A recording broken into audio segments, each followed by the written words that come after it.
Absolutely. Listening is such a crucial element in all of this.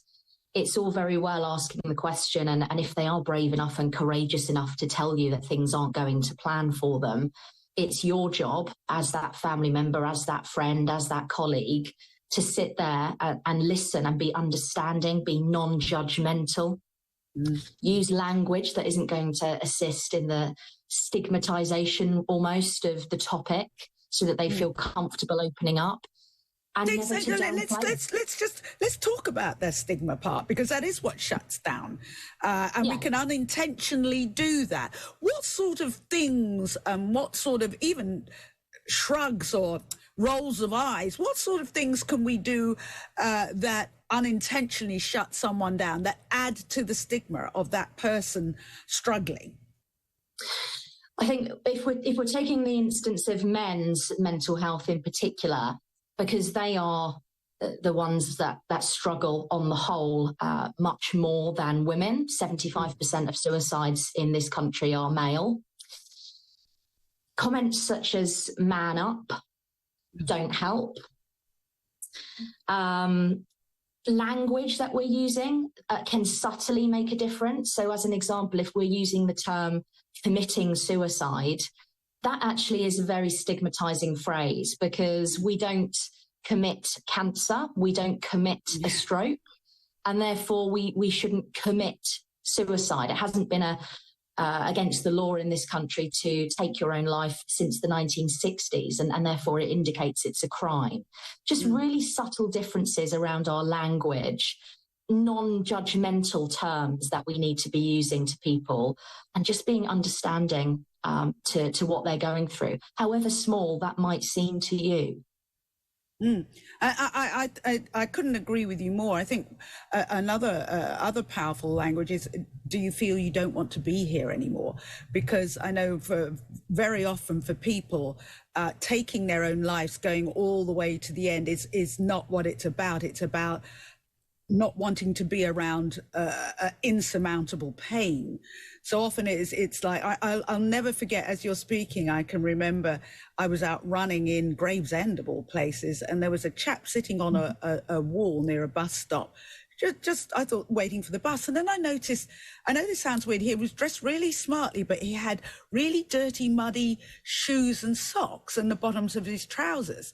And so that made me look, and I guess, I just sat on the wall a little bit away from him, that looked like, to make it look like I was waiting for the bus. And he couldn't hold, eye contact or anything. And I eventually said to him, do you feel like you just don't want to be here anymore? I mean, I sat with him for 45 minutes in the end. And I sat with him while he called the Samaritans, and what have you. And it was that conversation of just listening, basically. So, it's not literally running away because you're frightened of somebody doing something, is it? No, absolutely not. And that example you've just given, quite frankly, would have saved that gentleman's life. That's as simple as that, to be honest with you. It can be something as simple as just asking them a question, getting their mindset onto something else, asking them what the time is, just anything to interrupt that train of thought when somebody is at crisis, to be honest. And it's one of the reasons that I set up Ripple was, as you said, to encourage people to actually get that support, whether that's calling the Samaritans or any of the alternative means of getting support, such as the crisis text line, or the Calm web chat facility, or apps that you can download like the Hub of Hope or Stay Alive by Grassroots. They're all amazing resources that exist. And the chances are, if they're put in front of somebody who is at crisis point, it gives them a choice of how they would like to receive mental health support. If they find things tough to talk about over the telephone, there are alternative means that are there to get support. But the key absolutely is to be upfront, to ask directly if somebody is contemplating suicide, and to be ready to listen if they are. Absolutely. Let's keep talking on this conversation. If you want to call in at home, 0344 499 1000 is the number. You can text the word talk to 87222 or tweet X at Talk TV.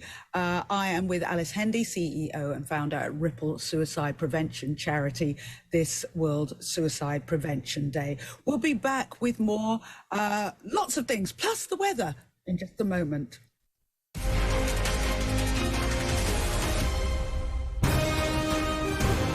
This is Talk TV.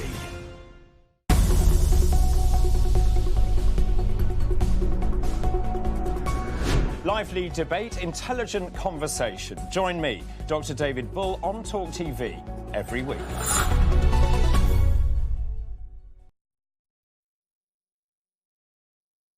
Close your eyes. Think of your summer getaway. The real one. The one full of blue and pure white, but still evidently colourful, where you can feel the breeze, taste the sea, walk on the steps of the Wise, and mingle with the locals. The Aegean Islands, your real summer like no other. It's lovely here, isn't it? Not too big, not too small. We wanted to keep an eye on our home even when we're out, so we got this smart tech. And that's when we caught her, this Goldilocks, breaking our chairs, our beds. She even ate our overnight oats. Good thing insurance is included. It felt just right. Smart tech and home insurance. Smart home insurance. From Sky Protect. Welcome to .com Blinds, the experts with a tremendous variety of blinds to style your home. From solar reflective blinds that help keep your room cool to blackout blinds that make it that little bit easier to doze off during the day. Reduce glare with our screen fabric blinds to limit the amount of light entering your room. .com Blinds provides you with great quality made-to-measure blinds, free samples, same-day priority dispatch, and a helpful team of experts. Refresh your windows today with .comblinds.com.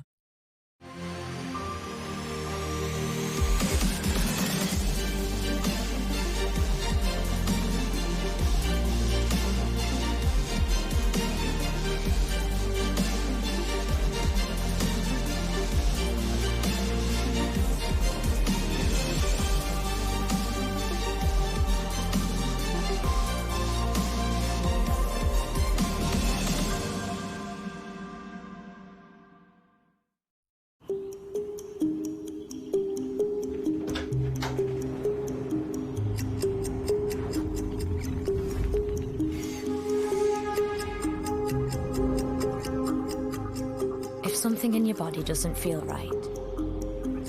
Don't carry the worry of cancer with you. Tests could put your mind at rest. Until you find out, you can't rule it out. Contact your GP practice. You all right? Club card? Oh, yes.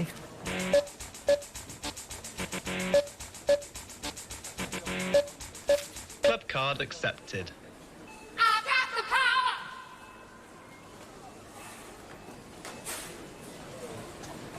Oh. Oh, don't forget your melon.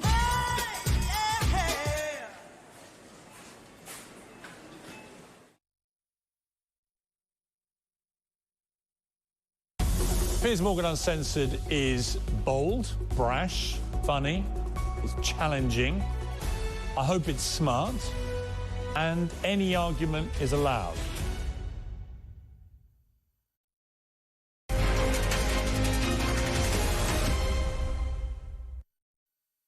Welcome back and thank you for joining me. I am with Alice Hendy, who is CEO and founder at Ripple Suicide Prevention Charity. We're talking about suicide because it's World Suicide Prevention Day. Alice, I've got quite a few messages here and we've got a caller.